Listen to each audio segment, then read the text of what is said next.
तो जब भी आप साइट पे जाते हो और आपका टास्क होता है कि आपको वहाँ की अर्थवर्क कैलकुलेट करनी होती है, तो वो किस तरीके से हम करते हैं। तो सबसे बेसिक बात जो आपको याद रखनी है कि वो ये है कि जब भी आप अर्थवर्क कैलकुलेट करते हो तो आपको 3 केसेस पॉसिबल हो सकते हैं। या तो आपका सेक्शन फुली इन कटिंग हो सकता है, या तो आपका सेक्शन फुली इन बैंकिंग या जिसे फिलिंग कहा जाता है वो हो सकता है, या तो जो आपका सेक्शन है वो पार्शियली इन कटिंग हो सकता है या पार्शियली फिलिंग में हो सकता है।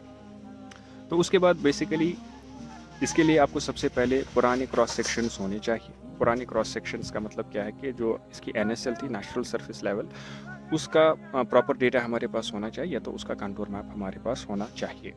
उसके बाद फिर अर्थवर्क होने के बाद चाहे कटिंग हुई है या फिलिंग हुई है, उसके बाद हम फिर नए से सेक्शंस उठाते और फिर दोनों सेक्शंस को हम ओवरलैप करा के पर्टिकुलर सेक्शन पे एरिया कैलकुलेट करते हैं। अब एरिया जब आपके पास आ गया, उसके बाद आप देखते हो कि दो सेक्शंस के दरमियान का इंटरवल क्या है, तो वो आपकी लेंथ बन गई। तो एरिया और लेंथ हमारा वॉल्यूम आता है। तो बेसिकली फिर हमारे पास चॉइस होती है कि हम कौन सा मेथड करेंगे।